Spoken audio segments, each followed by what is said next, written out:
नमस्कार, भोरे भोर के एक और एपिसोड में आपका बहुत बहुत अभिनंदन करते हैं, स्वागत करते हैं और शुरू करते हैं उस विषय पर बात करना जिस विषय को देख करके आप हमारे साथ जुड़े हैं। आपका प्यार और सहयोग लगातार हमें मिल रहा है और ये इस बात का प्रमाण है कि आप इस परिवार के अभिन्न अंगों में से एक हैं और आपका ये परिवार जो भारत लाइव का परिवार है वो सही दिशा में जा रहा है। सच की लड़ाई और सच आपके सामने रखने के लिए हम लोगों ने जो एक मुहिम छेड़ी है वो मुहिम रंग दिखा रही है।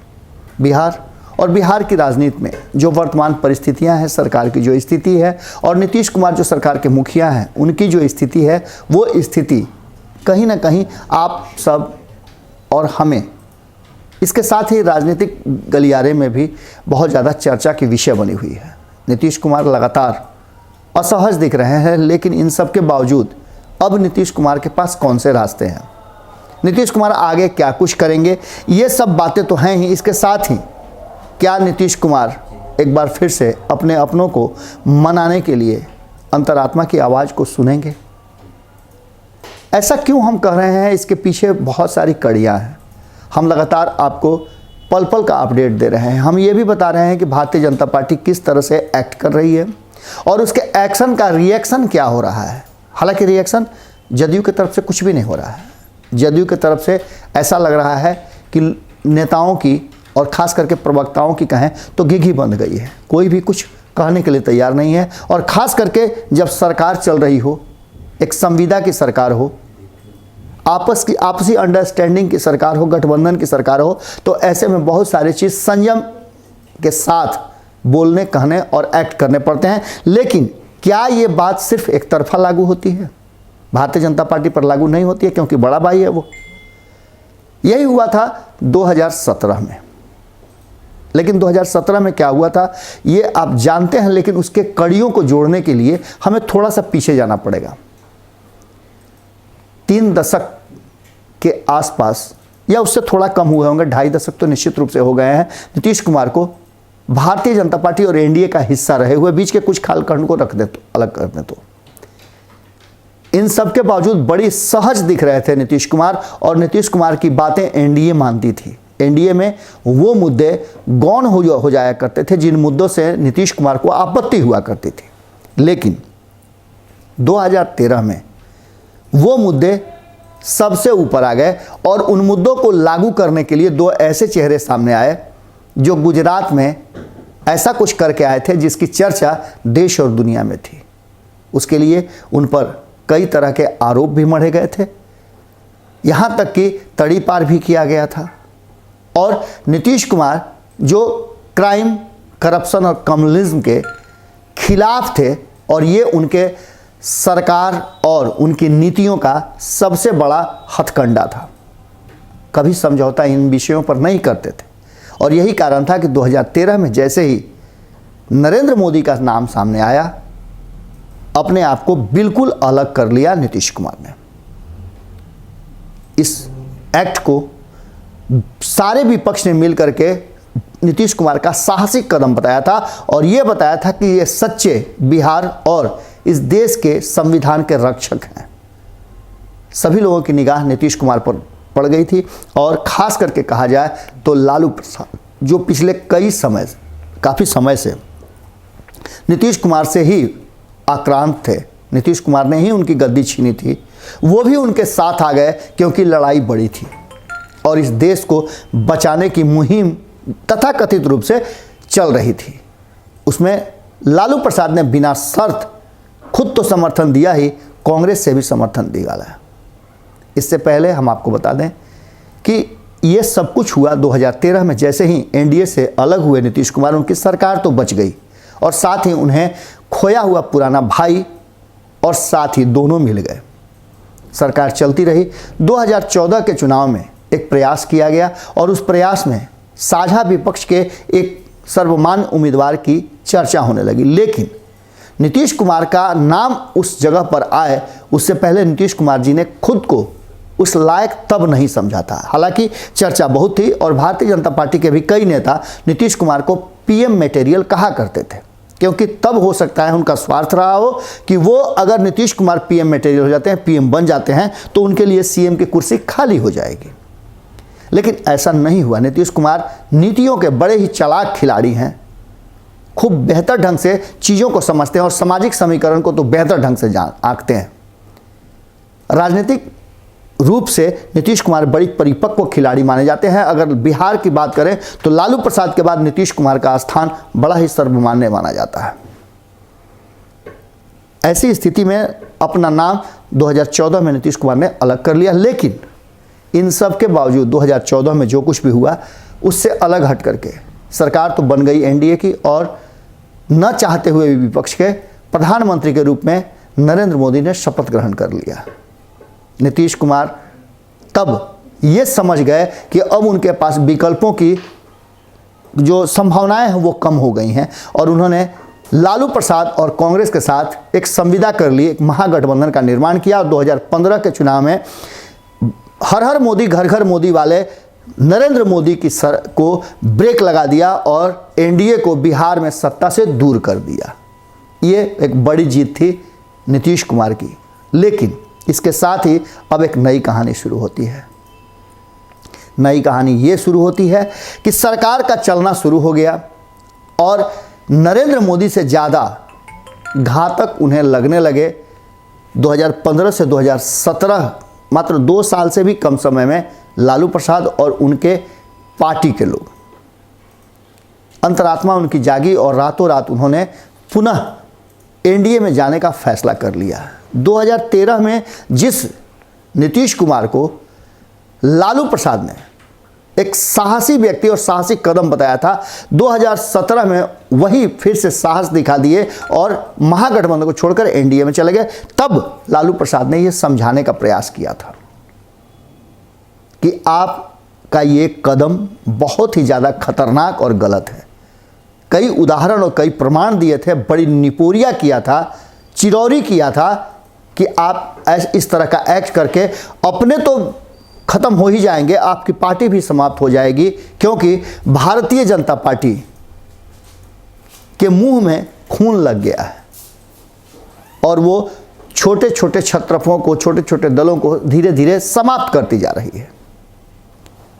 और राजनीतिक रूप से ये जब किसी के मन में आ जाता है तो वो किसी को बख्शता नहीं है। हालांकि नीतीश कुमार उस समय जिस तरह के मानसिक स्थिति में थे उनको ये समझ में नहीं आ रही थी, या हो सकता है कि अंदर में जो बातें हैं लगातार कही जा रही थी कि कई ऐसी बातें थी जो नीतीश कुमार से जुड़ी हुई थी, कई ऐसे प्रमाण थे, कई ऐसे सबूत थे, कई ऐसे कृत्य थे जिसे भारतीय जनता पार्टी ने कलेक्ट कर लिया था और नीतीश कुमार पर दबाव बना रही थी। अब इस बातों को हम तस्दीक नहीं कर रहे हैं, ये तथाकथित बातें हैं जो नीतीश कुमार के सत्ता परिवर्तन को लेकर के कही जाती रही हैं। इन सब बातों के बाद अब एक और स्थिति हो गई कि 2017 से लेकर के 2020 के बीच में, इन 3 सालों में दोनों एक दूसरे के कट्टर विरोधी हो गए। लेकिन इस बीच में 2-3 बातें हो गई थी। पहली बात तो ये हो गई थी कि जिस बच्चे का उंगली पकड़ कर 2015 में नीतीश कुमार ने अपने नए राजनीतिक पारी की शुरुआत की थी, उस बच्चे को उन्होंने उतना परिपक्व जरूर कर दिया था, क्योंकि आपको पता है कि वो लालू प्रसाद के नीचे उनके साथ अपने जीवन के कई कार्यकाल बिताने के बाद राजनीति के गुर दोनों से सीख चुका था, एक लालू प्रसाद से भी और नीतीश कुमार से भी। तेजस्वी यादव अब नीतीश कुमार के सबसे प्रबल विरोधी बन गए थे और 2020 में तो उन्होंने जम करके नीतीश कुमार का विरोध किया।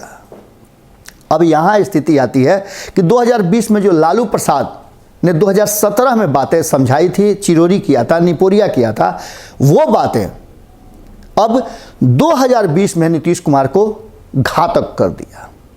कहीं ना कहीं नीतीश कुमार के सीटों को लेकर के कहा जाए या उनके कद को लेकर कहा जाए, उनके राजनीतिक सोच समझ को कहा जाए, सब पर विराम लगा दिया और पूरी तरह से भारतीय जनता पार्टी हावी हो गई। और यही बात लालू प्रसाद ने तब कहा था जब नीतीश कुमार पुनः एनडीए में वापसी कर रहे थे। इन सब के बाद बिहार का विकास इन 3 सालों में कितना हुआ उसके कई प्रमाण आपको मिल चुके हैं। नीतीश कुमार के करीबियों ने भी नीतीश कुमार पर उंगली उठाया है, सुशासन हो, प्रशासन हो या फिर विकास हो, सारे मुद्दों पर नीतीश कुमार को ध्वस्त बताया है। इन सब के बाद अब नीतीश कुमार पर दबाव है और दबाव ऐसा वैसा नहीं है। पहला तो नीतीश कुमार को आपको बता दें कि इन सारे मुद्दों को उठा करके अगर देखा जाए 2020 के चुनाव से अब तक का, तो पहला कि चुनाव में नीतीश कुमार को किस तरह से न कहते हुए भी एक सोची समझी रणनीति के तहत डैमेज किया और चिराग पासवान को सामने खड़ा करके यहाँ तक कि भारतीय जनता पार्टी के कई ऐसे दिग्गज नेता एलजेपी से चुनाव लड़ करके कहीं ना कहीं नीतीश कुमार को डैमेज किए। और इसका नतीजा ये हुआ कि 30 से अधिक सीटें नीतीश कुमार को गंवानी पड़ गई, जो 2015 में लालू प्रसाद के साथ रह करके उन्होंने प्राप्त किया था। हालांकि उस समय भी नीतीश कुमार ने बहुत बातें की थी। हालांकि नीतीश कुमार की कई बातें कोट होती हैं जब जब नीतीश कुमार की चर्चाएं होती हैं। हम भी कोट करते हैं कि तब नीतीश कुमार ने से जब सवाल पूछा था बिहार की जनता ने और खुद उनके विरोधियों ने, तो उन्होंने कहा था कि चंदन विश्व्यापत नहीं लिपटत रहत भुजंग, यानी कि तब भी उन्होंने साफ तौर पे कहा था। लेकिन भारतीय जनता पार्टी के संदर्भ में ये बातें वो नहीं कह पा रहे हैं। उन्हें इस बात का पता था कि लालू प्रसाद यादव के साथ उनका भाईचारा है, पर भारतीय जनता पार्टी के साथ कोई भाईचारा नहीं है, एक संविदा है। और जब दो लोगों में करार होता है तो या तो करार रहता है या करार नहीं रहता, कोई भावनात्मक जुड़ाव नहीं होता है। भारतीय जनता पार्टी के साथ भी वही है। भारतीय जनता पार्टी भी यह बात समझती है कि जिस तरह से एक व्यवसायिक करार होते हैं उसी तरह से सरकार चलाने का करार है। वो अपने हिस्से का काम करेंगे, वो अपने हिस्से का काम करेंगे, जब नहीं कर पाएंगे तो अलग अलग हो जाएंगे। उसके लिए कोई भावनात्मक बातें नहीं होती। लेकिन लालू प्रसाद और नीतीश कुमार में भावनात्मक बातें हैं, जिसका प्रकटीकरण 2020 के चुनाव के बाद जब सरकार गठन हुआ और राज्यपाल के अभिभाषण पर जब बातें हो रही थी तो नीतीश कुमार के मुंह से ये शब्द निकले। और ये शब्द सिर्फ शब्द नहीं थे, वो भावनाएं थी कि वो इस बात का एहसास करा रहे थे कि अभी भी हमारे दिल में कहीं ना कहीं वो भावनाएं हैं जो भारतीय जनता पार्टी के साथ नहीं रह सकती हैं, आपके साथ है, क्योंकि आपके पिताजी मेरे भाई जैसे दोस्त हैं। अब आपको ये बातें क्लियर हो गई होंगी कि नीतीश कुमार को नो एंट्री का बोर्ड अगर नीतीश कुमार के लिए हटा देते हैं, लेकिन बातें आकर के क्लैश कर जाती हैं ईगो पे। नीतीश कुमार पे भरोसे का अभाव हो रहा है। बिहार में कई तरह की बातें सामने आ गई हैं। बिहार के नेताओं को आज भी लग रहा है, हमने आपको कई बार बताया है, कई एपिसोड में चर्चा किया है कि नीतीश कुमार के इर्द गिर्द जो लोग हैं वो केसी त्यागी जैसे नहीं हैं। केसी त्यागी मुखर होकर के बोलते हैं और आज शायद नीतीश कुमार को इस कठिन घड़ी में केसी त्यागी की बातें ज़्यादा बेहतर लग रही हैं, इसीलिए अपने बगल वाली कुर्सी पर उन्होंने केसी त्यागी को बैठा के रखा है। जब 26 और 27 मतलब आज भी होने वाला है अधिवेशन, जब चल रहा है उनकी पार्टी का राष्ट्रीय कार्यकारिणी की बैठक खत्म हो गई है, आज राष्ट्रीय अधिवेशन है।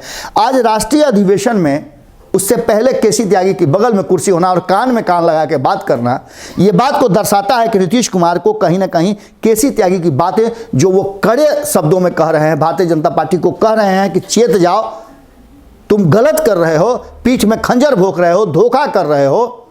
और इतना ही नहीं, जहां एक तरफ बिहार के जितने भी नेता हैं जदयू के, जो या तो सत्ता में बैठे हुए हैं नीतीश कुमार के साथ सत्ता सुख भोग रहे हैं, या नीतीश कुमार के इर्द गिर्द रहने का उन्हें सौभाग्य प्राप्त है, वो सारे मूक बधिर की तरह कोई एक्ट नहीं कर रहे हैं। हम लगातार उनके सामने भारत लाइव का चोंगा भिड़ा रहे हैं, लेकिन वो बोलने के लिए तैयार नहीं है, गिगी बन चुकी है। उन्हें लगता है कि अभी भी बहुत कुछ बचा हुआ है और सत्ता उनके हाथ से नहीं जानी चाहिए। ऐसे लोगों को निश्चित रूप से नीतीश कुमार को देखना पड़ेगा और चिन्हित करना पड़ेगा, क्योंकि अगर बिहार रहेगा तभी सब कुछ रहेगा। केसी त्यागी ने बड़ी स्पष्ट शब्दों में कहा है और उसका अब बिहार में आए देश भर के जदयू के जितने भी प्रतिनिधि हैं, सीनियर्स हैं, जितने राज्याध्यक्ष हैं, वो सारे आकर के ये बातें कह रहे हैं कि भारतीय जनता पार्टी ने जो कहा है, जो एक्ट किया है, वो कहीं से बर्दाश्त के योग्य नहीं है। नीतीश कुमार जी को एक्शन लेना चाहिए और नीतीश कुमार जी को इसके लिए नामित भी कर दिया गया है कि वो जो एक्शन लेंगे भारतीय जनता पार्टी के विरुद्ध में, वो एक्शन हमें मान्य होगा। इतना ही नहीं, ये तो एक पक्ष हुआ। दूसरा पक्ष ये है कि भारतीय जनता पार्टी ने साफ तौर पे, भारतीय जनता पार्टी के जब आपको याद होगा कि हमारे यहाँ से लोग जा रहे हैं, अलग अलग लोगों से पूछ रहे हैं। हमारे यहाँ से विशाल यादव जब गए थे भारतीय जनता पार्टी से इन विषयों पर जो जदयू कह रही है और जो कुछ भी अरुणाचल प्रदेश में हुआ उसको लेकर के क्या एक्शन रिएक्शन है, उस पर साफ तौर पे भारतीय जनता पार्टी के प्रवक्ता का कहना है कि नीतीश हमारे लिए कोई बहुत बड़े महत्वपूर्ण हिस्सा नहीं है, कोई फर्क नहीं पड़ता वो हमारे साथ रहें या न रहें।